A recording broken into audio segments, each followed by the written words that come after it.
Hey everyone, and welcome to our first episode of brand new podcast, Scrubbed In Real Talks Behind the Mask, where we dive deep into the clinical world with real stories from real professionals. I'm your host, Dr. Asfiya Ilyas, an endodontist, an educator, founder of Medicare Academy, and a lover of adrenaline fuel case discussions. And today I have a special guest with me, someone who's not only a fellow endodontist, but also a dear friend. Dr. Udita Khare. She just launched her own practice called Dental Oasis in JLT Dubai, and she's here to share her journey, her tips, and some endo secrets. Hi, Dr. Udita. So, first, I would really love it if you would tell more about yourself to us so that all of us get to know about you. What exactly do you do here, and how is your practice and everything? Just let us know about you. First of all, Asfiya, thank you so much for having me here. Absolutely, my pleasure. It's amazing to sit down with a fellow colleague and discuss endodontics. Like, what a fun day. But coming back to me, I am Dr. Udita Sandesh Barale for people who don't know. I'm a specialist endodontist, and I did my undergrad from DY Patil, Bombay, and I did my master's from Siagar Dental College, Pune. I was practicing there, had my own family practice there in Pune, was working there with my husband and my father in law, and then we decided to make the move to the UAE because, as you know, UAE, I'm a Gulf kid and I was brought up in Abu Dhabi. It's always been home. So, yeah, that's why we're back here. Yeah. That's nice. So let's get to work right now. So, what exactly is your mind running when a patient comes to you and says that I need an endodontic treatment? How do you convince them to get an endodontic treatment done? There are not many people or many patients, in fact, who are ready for an endodontic treatment at the first place, right? They just come and tell you, just get the filling done. And then when you tell them that you need an endo and an RCT, the first thing that comes to their mind is fear. So, how do you address this fear? Yeah, that's a really good question. I feel like for me personally, when a patient comes to the clinic, I feel like half the work starts at the reception itself. Mm-hmm. Like that is the receptionist is the first point of contact for any patient, and I've made sure that my receptionist knows that she has to be very warm and very welcoming in when she sees the patient. After that, even our nurse and she's also been well trained, and I've told her that she has to be extremely warm and welcoming to the patient. I feel like half the work is done there, and the fear is out the door when people in the clinic are nice, right? After that, when of course the patient comes to me, I am usually quite friendly, and I also am quite welcoming, and then I try to be like a friend to the patient rather than some really strict person who's gonna, put injections in your mouth. So, yeah, and I feel like for me personally, to convince the patient, I like to show them videos and I take a pen and paper and explain to them about what we'll actually be doing. And I feel like half the times, like when I do that, the patient is like, yeah, okay, like let's do this. And the wonderful part about this is when we're educating the patient about what needs to be done, I feel like they already answer most of their questions. When we're showing them what's to be done, they already know. Right, Right. that's right. So I think Google does the job most yeah, of the Google also does the job, but also like explaining to them and showing them things like, they're like, oh, yeah, okay, this makes sense why we're doing this. So I think that's really helped me.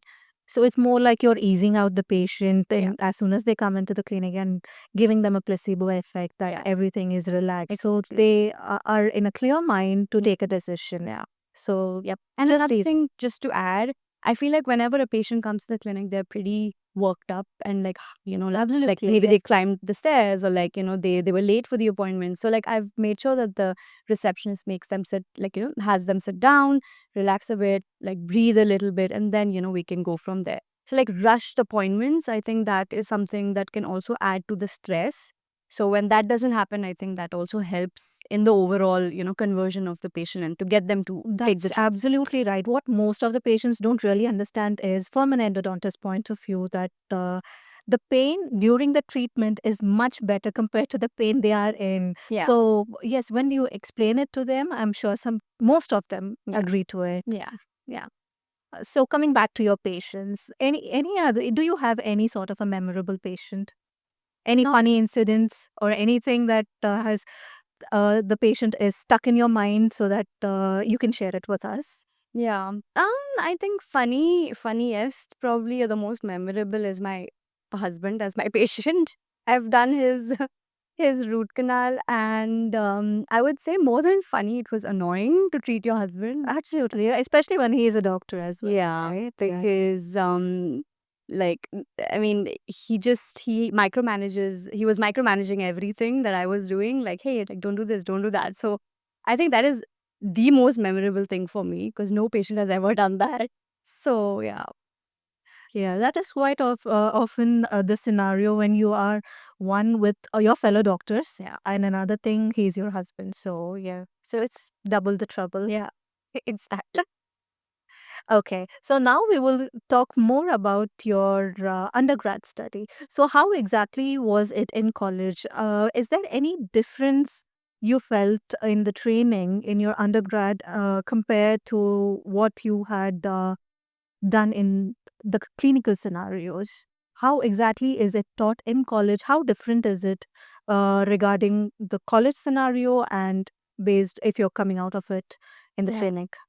I think personally, from my experience, after finishing dentistry in college and after like actually getting out and doing patients in real life, there was a lot of there was a lot of disconnect. I felt like because in the colleges, usually at least from in India, like those colleges, like it's like you don't really explain much to the patient. You're just Absolutely, yeah. doing the treatment, you're getting Did done, you you have move on. quota system as well? We did have quota. So we had like 50 patients of this case. So that case, and like we're more, involved with that and not with like actually talking to the patient or like, explaining to them that, hey, what's going to be done, with you and like, how long is it going to take? It's a very rushed process in college. So when I moved to the clinical setting and when I actually joined somebody else's clinic, like I was a little, I had to learn how to do that, like how to actually like sit down, talk to the patient, and this needs to be done, that needs to be done, this is how long it'll take. And like that was more difficult than actually doing the procedure, right? Was like talking to the patient and like answering all their questions. I've never really done that much before in undergrad. So I think that was a learning Learning process, yeah, when I curve joined the process. clinic. So that was a huge difference. And the other thing is, I feel like in a college setting, you have a lot of senior staff to ask and to stop the case and then go to them and be like, oh, like I'm stuck here. Can you help me? But in a clinical setting, once you're out of college, like that's not there. So, yeah, that was a big, big one for me. So I had to kind of learn to trust myself and learn to like, trust my knowledge and like go from there. Yeah. So then it required a lot of confidence and also basically from being a student to being a sales Yeah. representative, like you have to sell yourself to the patient. So that is quite a lot of difference. Yeah. Yeah. Yeah. So what do you think should be improved for an undergrad setting in a college? Because I feel not much exposure to the clinical setup is given to patients, like just how you said. We were running behind quotas and completing a lot of cases rather than sitting and learning the nuances of dentistry. Yeah. Like, what exactly is it? What is the procedure? Why we are doing it? Yes, of course, there is diagnosis, differential diagnosis and all those things, but that was just because you need to get it done and get the signature and sit for the examination, but the real essence of it is lost. So how do you think is that changing right now in India, I because you have been on the teaching side as well? Exactly, yeah. I feel like it's not changed a lot. Like I feel like still like people are doing the same thing we've been doing since the past 20, Mm. 25, 30 years, right? It's just if patient comes, treat the patient, the job is done, right? So I feel like I think we should be taught how to deal with the patients outside as well.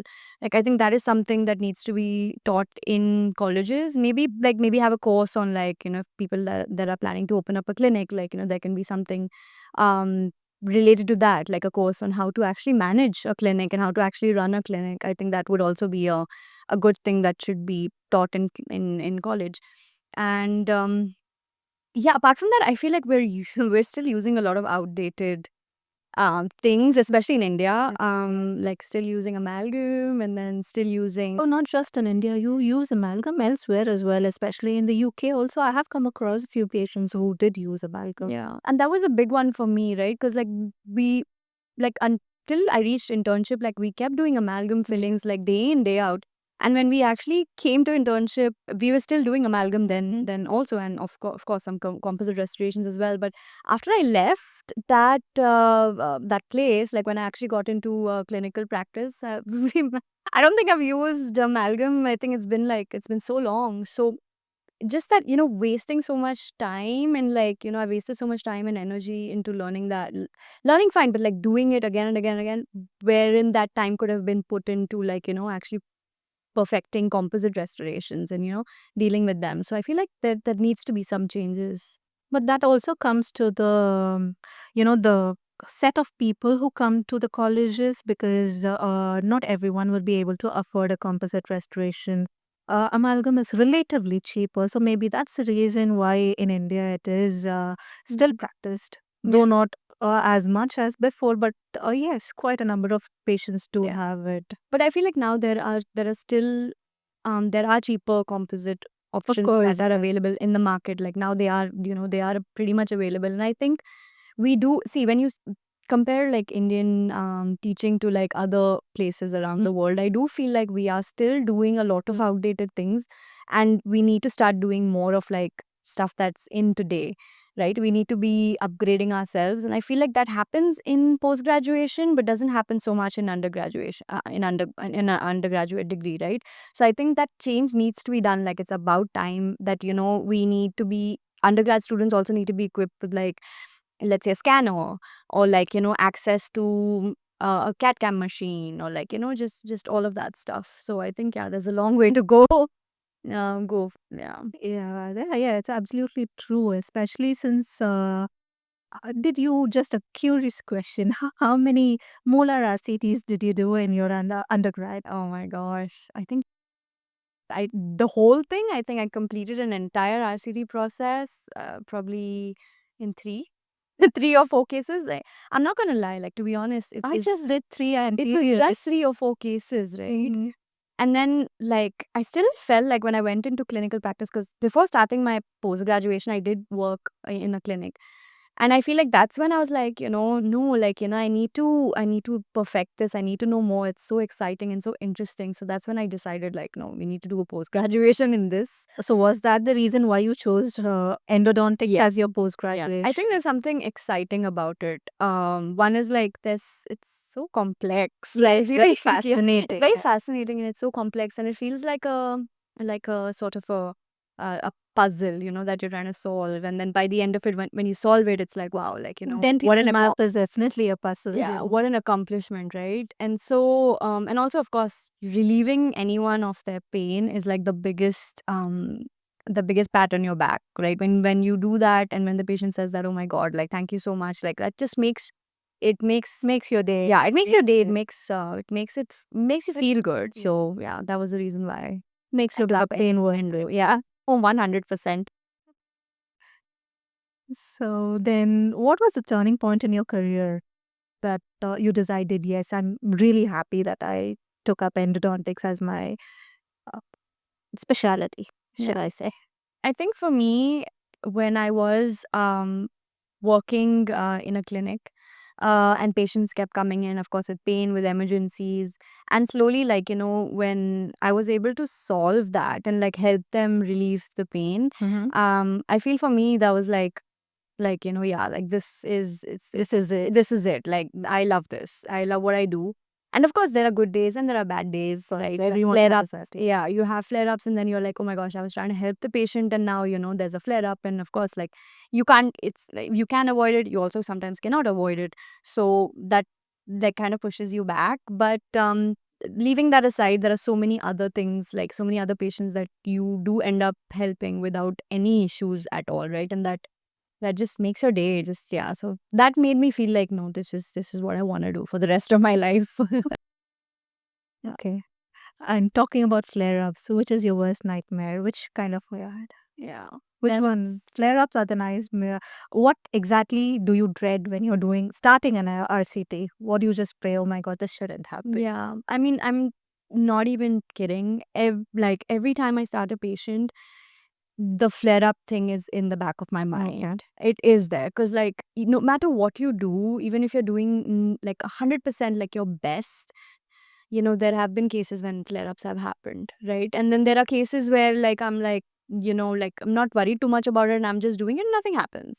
So Okay. it's like, I mean, flare ups are just so unpredictable and it's a living nightmare. Like, there have been cases where, everything was fine. The patient went back home, didn't have pain before. Okay. And then all of a sudden, I get a call from them or my receptionist, and they're like, "Oh, the patient's in a lot of pain now." And now turns into this big, emergency. And I know what's happening, right? And yeah, so it's a nightmare. Nobody likes them. I still have anxiety from those kind of cases to date. And I think I'll always have that. But I feel like for me, what has worked is letting the patients know beforehand that it can happen. Okay. I started to, like, in my first appointment itself, telling them all the things that can go wrong, right? Of course, that's not gonna happen, and like more like it can happen, but like Just making them yeah, informed. mostly it's not gonna happen, but yes, it can happen. So like letting them know about it, I think has helped me also because when something does happen, it's like Mhm. they already kind of knew, right? So that helps you later on. So I like to usually inform patients everything from day one. Yeah. Nice. Okay, now that you have started a clinic here in the UAE and you say that you come from a family of dentists back in India. So what exactly is the difference between practicing in India and in UAE? I think practicing in India versus UAE, I feel like the patients here are so much more well informed. Like Mhm. I feel like every single one of the patients that we've had till now, like, know a lot more about the process that they're gonna get done versus like in India. Like in India, I feel like the patients came, they ask the doctor what needs to be done, the doctor says something, and they get it done, and it's over with. They're more trusting in Yeah. India. And here it's like they have questions about everything, like, about each step and like why this is happening, why that is happening, even materials, why you're using this, why you're not using that. So it's yeah, I found that like the biggest difference. Yeah. It's fascinating to know. Yeah, it is. It's like two different set of audience you're Yeah. catering to. Yeah, Yeah. exactly. How do patients, like every other patient who walks into the clinic, they have a different set of expectations. So, like, how exactly are you able to meet that expectation for people here compared to the ones in India? I mean, coming back to like just educating the patient from the beginning itself, I let them know like what is the success rate, what is the prognosis of this treatment that we're going to be doing. And I feel like that somewhere helps with, their expectations. I usually don't like to promise patients anything. I just let them know that, this tooth is, probably going to last you like another 2 years, 3 years, or how many ever years, right? I think if you're being honest with the patient, like the expectations are also realistic. Versus like, if you tell them, oh, this is, if supposing I'm doing like a root canal treatment on a very badly decayed tooth, then I know for a fact that, I don't think this tooth has like, any more life, but the patient really wants to save it. Then I let them know, like, here's the deal. Like maybe this case will probably go, this tooth will be there for another 4 5 years, but after that then we'll have to think of something else, right? And that most of the times the patients are like, okay, yeah, fair enough, you're being honest, because they also know that we are not going to, I mean, you don't have any guarantee warranty on anything, right? So it is what it is. So I think that really helps, just informing them. So, what do you think is the one that is actually making the difference here? Is it like a cultural difference here or just the geographical difference, like back in India to the UAE? I think here most of the patients, I feel like they know more, Okay. or like they not know more, but like they do read, and they do know a lot of things. So I feel like they have a lot of a lot of questions, but it's like they haven't read the whole thing or they don't know the whole picture, right? Yes. So a lot of the times when they come and say things, you have to like tell them that, yeah, I mean, you might be right, but this is not relevant in your case. Okay. So yeah, just and then yeah, just talk to them, have open communication and answer all their questions patiently. And I think yeah, I think it's Yeah, pretty most of the good. time that does the Yeah, trick. yeah, Yeah. that's the trick. Yeah. So now coming to how you set up your clinic here, what really inspired you to come to the UAE? Apart from you being the Gulf kid and being brought up Yeah. here, was that the main driving factor or was there something else as well? I feel like that's one of my main driving factors to come back here. I'm very attached to my family. So I Okay. just wanted to be close to them. And, Abu Dhabi and UAE is just in general a very safe place. It's, I think, one of the best places to live in. Absolutely. So I was, I always wanted to come back and stay closer to family. And of course, for me, having my own thing, having my own clinic and being the boss of my own clinic is like that was like the dream. And so even when I came back here, like it was always on the back of my mind, like I need to open something of my own. I want to have like something of my own. So yeah, so I think family and then also that drive to be your own boss Yeah. is what made me open Dental Oasis. Yeah. Very nice to know that. So, and what was the biggest challenge you found when you moved places back from India to Dubai? Yeah. Um, I think when I thought about opening Dental Oasis, like I actually realized it's not going to be an easy ride. Yeah, and we had a clinic in India, right? And we still do have a clinic in India, but it's like, the rules and regulations there versus the rules and regulations here are like poles apart. That's very strict to hear. Very strict here. Everything has a document to it, like everything. So initially, like I feel like we thought it was gonna take like 2-3 months maybe, but no, it ended up being a whole year. So we had been, yeah, Long it's a time. long time, and it's just so many rules and regulations, and yeah. So like once now that we're done with this one, we're like now we know, if you're ever planning to open another one, easily 1 year before you have to start your process because it takes a long time. So 1 year before the process, and then you have to do the planning. It's quite a lot of time. You have to invest something more than the money. You have to invest your time as well if you are planning. So if there is any other clinician or any doctor who want to pursue setting up a clinic here, what would you advise them? What is your take home advice for those people? I think start your research much before you're actually planning to execute. Do your market research properly. Go to places, just drive around, see how many clinics are there, and what the competition is like, and just to basically do a lot of research before you open your own clinic because it is a very competitive market. There are loads of big chains of dental clinics that are available. So yeah, so just do your market research properly before. Now that we are talking about it, is there anything, like just one thing which you feel like, oh my God, if I had known this, I would have changed the whole thing of how I had set up the clinic? Is there any driving force that you got to know later on after you set up the clinic? Yeah, I think we had a lot of hiccups while Mhm. opening this. Initially, when we started with the plan, we thought it would take 3 months, like I said. But when we actually started to execute the plan, like it ended up, taking so much longer.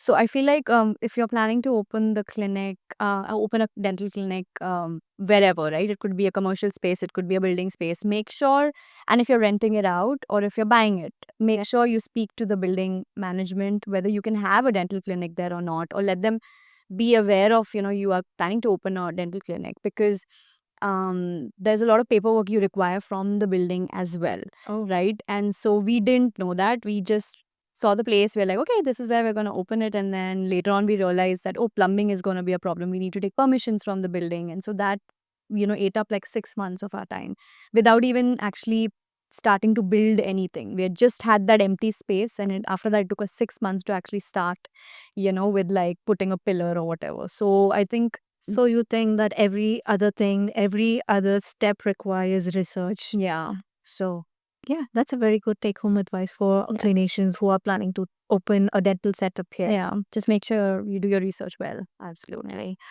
So now let's dive more into the educational point of view of endodontics. Fun bit. The fun bit for us, yeah, absolutely. So what do you think about MB2 canals? Oh my. Are you really, I mean, I dread them. It's there or not there, you never know. So Yeah. what exactly is your take on MB2? I think MB2 definitely is scary. It's a small little thing, but it is a pretty scary thing. It just plays hide and seek every other time. I swear, but the excitement you get after finding it is like is unmatched, right?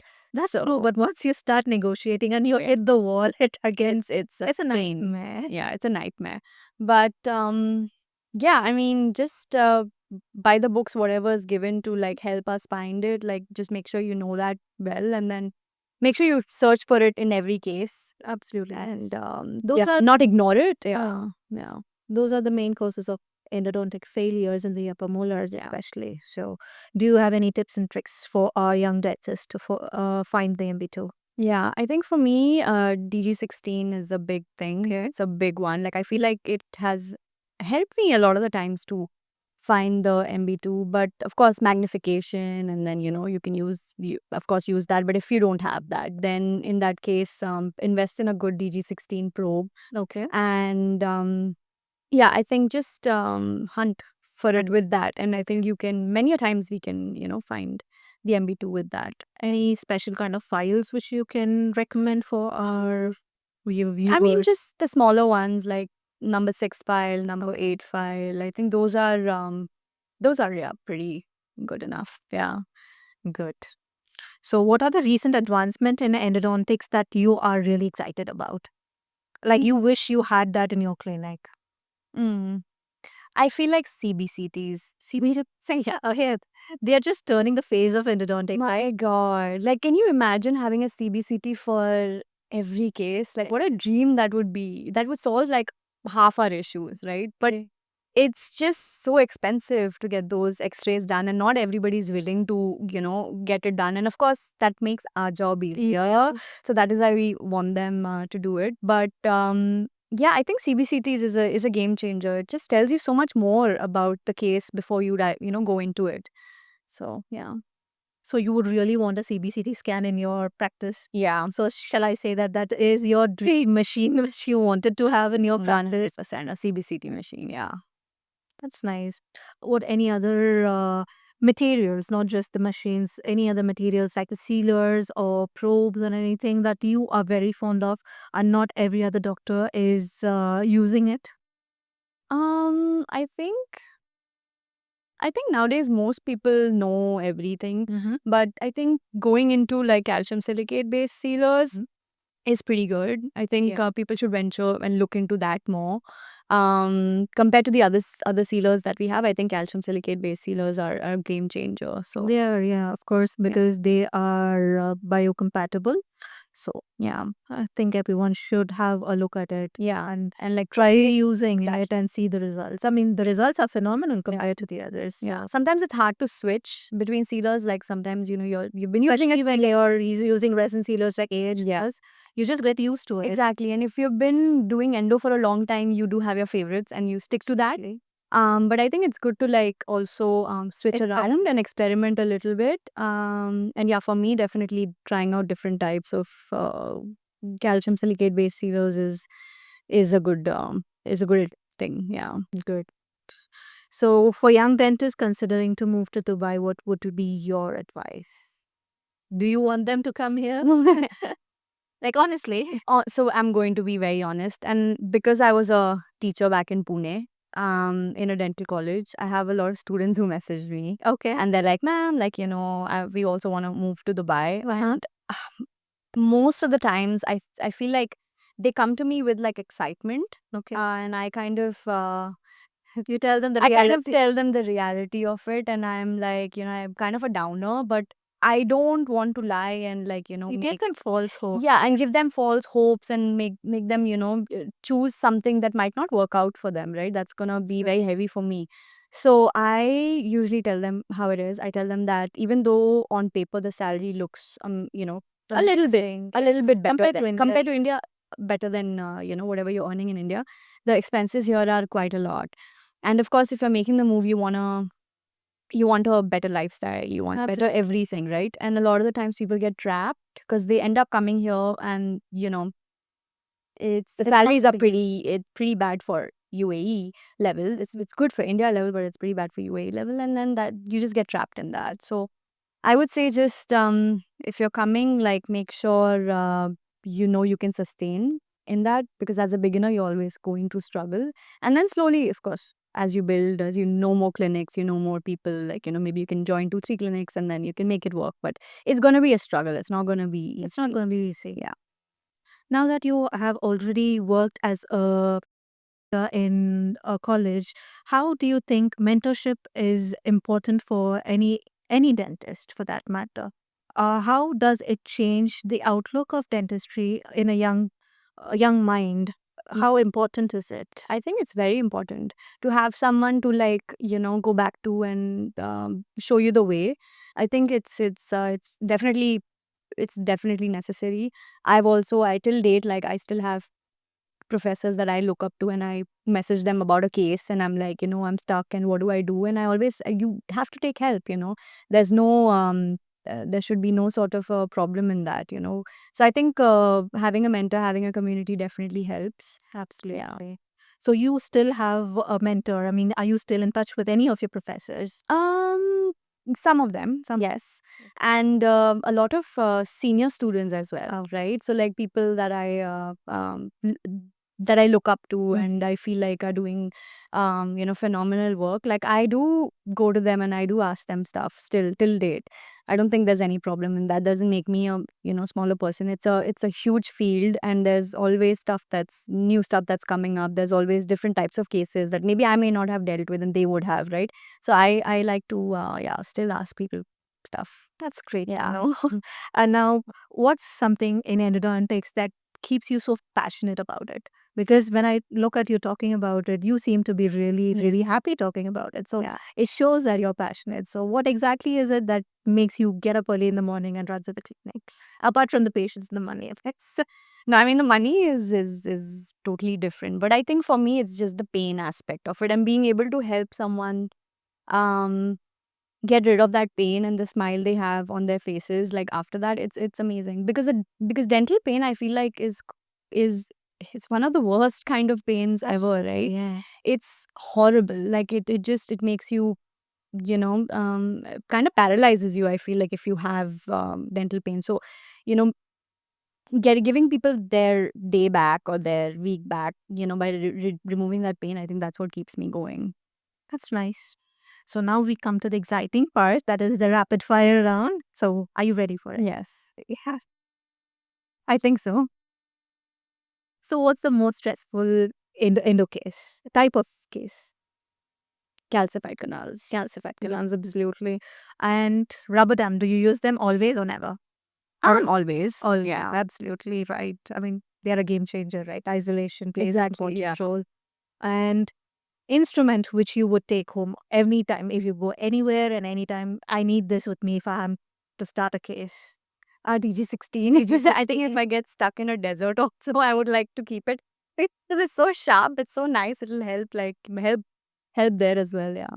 Okay. So PG16 is your go-to. Exactly. Yeah. Okay. So your go-to comfort food after a long case. Hmm. McDonald's. McDonald's. Yeah. Okay. I think McDonald's is really nice. So your dream collaboration, that is endodontics plus what other specialty? I think Perio. Yeah, endo and perio. They Yeah. go hand in hand. They go hand in hand. Yeah, definitely Perio. Definitely, Yeah. yes. So because without perio, there's no endo. No. And without, sometimes if you don't do a good endo, then Perio is a problem. Probably yes. So Yeah. yeah, true. So the last question a patient asked, which made you laugh. Um, so it wasn't a patient, but it was a friend who was visiting the clinic, and she was just wondering. She's like, I always wonder, like, do you guys use these, use and throw these instruments? Like, so she thought that we use the instruments only once. And then the next time the patient comes, we buy a new set and we use them. But I was like, nobody has that kind of money to so I told her, like, no, there's something called a sterilization, and we sterilize those instruments and then they're ready to use for another patient. And so I found that quite funny because I was like, Actually, she's not wrong, because when I did my PG back in the UK, they were using through instruments. those single use. Single use and Okay. through. And the files as well, it's Mhm. just one. Yeah, files, of course. Yeah, Yeah. files is better to just one patient Oh, and done. you do just one Right. patient and But done with like it? mirrors and probes and Yeah. all of that. So I was like, I mean, No, you can you can do you it. can you can you so many people sterilize it, right? It's a common practice. So yeah, I found that funny that she thought that we buy new sets for everyone. How I wish we were that. Yeah. Yeah. Yeah. So if not a dentist, you'd be? A psychologist. Psychologist. Yeah. Yeah, definitely a psychologist. And that's a wrap. Thank you, Dr. Udita, for coming to our podcast and sharing your insights and wisdom with us in your busy time as well. So I hope you had a great time with us. We definitely did. Yeah, I had a wonderful time. Thank you so much for having me. What a lovely day it's been talking about endodontics. That's all right. I mean, I enjoyed it. Definitely, we need to do this again. Right. Thank you for coming again. So, as a token of appreciation, we have a small gift for you, and I really hope you like it. And here you. Oh, thank you so much. Oh, wow. Super sustainable.